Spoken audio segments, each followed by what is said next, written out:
For years, I have been diligently staring into the crackiverse.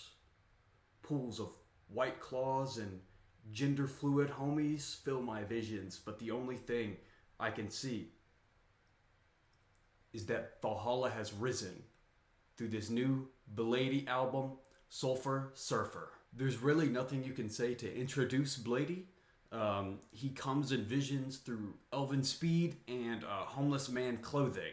So when you envision him for a long period of time, he will jump scare your ass. So you better be fucking careful. Over the past few years, he's definitely made a name for himself in underground music circles for his bottom energy vocals and his stinky ass, racist ass fans. His last album, Cold Visions, uses a lot of influence from the upcoming rage scene, which has definitely gained more traction over the years for its really abrasive melodics and its very weird ass artists. You know me, I'm on standby, ready to catch any Bladee release with my balls, like some sort of two-nutted baseball glove. So when this dropped, you know my morning was made. The first self-titled track, Sulfur Surfer, is like you're playing in a CS:GO lobby and everybody else is hurling old slurs at you that you can only find in an old Celtic notebook written by a guy's name which is written backwards. The opening of the song is very strange indeed. It's basically him standing at the podium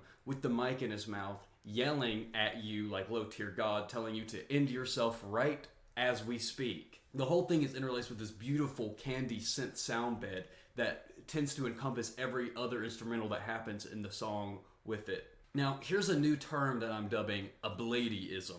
Now, this relates to his lyrics exclusively, and this is an idea I proposed where his lyrics are very strange indeed. It's basically childlike, but in a way, it's like a child playing pretend with their friends, or like you go to sleep on the living room couch and you wake up and Aqua Teen Hunger Force is playing on the TV and you recollect your thoughts and ideas onto a paper and put it onto your rap song. That's basically how his lyric style is. This is one I listened to just in the first few seconds of the song, on my first listen.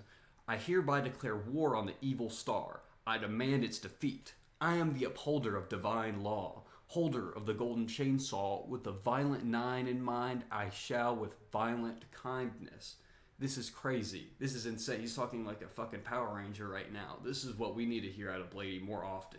The second track, Versailles Flow, seems like an existential breakdown about what Bladee is experiencing at the current moment of time. He himself is placed in the song like he has no idea what kind of spiritual gobbledygook is going to come out of his mouth next. It's like he's this anchor, this being, this vessel communicated through Valorant game chat. A standout few lines from this song. I don't want to become it. I keep calling the monster deep down in the darkness, laying, breathing fire, waiting, disastrous, feeling started, sleeping in the cradle. Venom is the medicine that's pestering our mind. Everything is heavenly when heaven is on the grind. And that right there is the hardest shit I've ever read. The crunching synths that lay beneath this track sounds like a mental conflict between two options that aren't good at all. Like you're driving down the strip and the only two restaurants that are sitting side by side that you can eat at are Captain D's and Arby's. You're just fucked anyway. On the third track, Highland Tyrant, it showcases these really quick kicks that put the overall mood in femboy heaven. Along with the grooves themselves, he showcases this vocal style which is very reminiscent of the album he last dropped, Cold Visions, that I mentioned earlier. The hollow reflective pads on Delore really put the song into an extraterrestrial level, walking outside and seeing the discus fly into the world. The last minute of this song is kind of rave-like in a way. A rave in which you may or may not have a giant glowing green cock ring tied around your neck. Killswitch features these very constant stream of percussion instruments, and when they're paired with Bladee's overall very lowly mixed tonal vocals, almost reminiscent of Nav on the track Yosemite when that song first initially dropped. It's very psychedelic in a way that's hard to explain. On this song, there are even more Bladeeisms. I'll just read them off right here. Get you back, got my back. Casting runes with the axe. How is your mind? Is it black? Is it asthma attack. I feel like out of the context of these songs themselves, you can easily dissect this song as just Child's first rap song. But when you realize that Bladee may be the GOAT in and of itself, it becomes a powerful sentiment to autism. Fox and Birch, I think, is probably the idea of it is the most strange out of any song on this entire album. It showcases David Tibet of Current 93 fame, which, if you know anything about the song that they make, you don't know what's going on. And that becomes overabundantly clear when you peel back the curtain and you realize that this is just a bunch of bullshit. And they kind of engineered this song to have this Current 93 almost like psychedelic folk sound at the end, which he very well gobbledygooks all over. The first half definitely does drag a little bit, only because there's really no melody to there's no gender promisculation to vapidly vulturize. You know, even though Bladee kind of is the namesake of the Bladeeisms, you could very well argue that David Tibet is the true creator of the Bladeeism, essentially, just because of the lyrics on his other projects. So he fits very well over these ramblings. Under My Umbrella is not very notable in any way. It kind of is just a mid slap on the wrist, a tomato on the salad, if you get what I'm picking down for you right there. It is kind of a nothing burger on the album. The instrumental is also very uninspired. It could be mistaken for like 20 different songs on this album. Hopefully, Bladee isn't turning into the white little baby. The Dark Mirror has these very off-kiltered, mumbly vocals throughout it. It's very weird, very psychedelic. It kind of sounds like When You Nut and She Keeps Sucking. It's very much his most progressive song.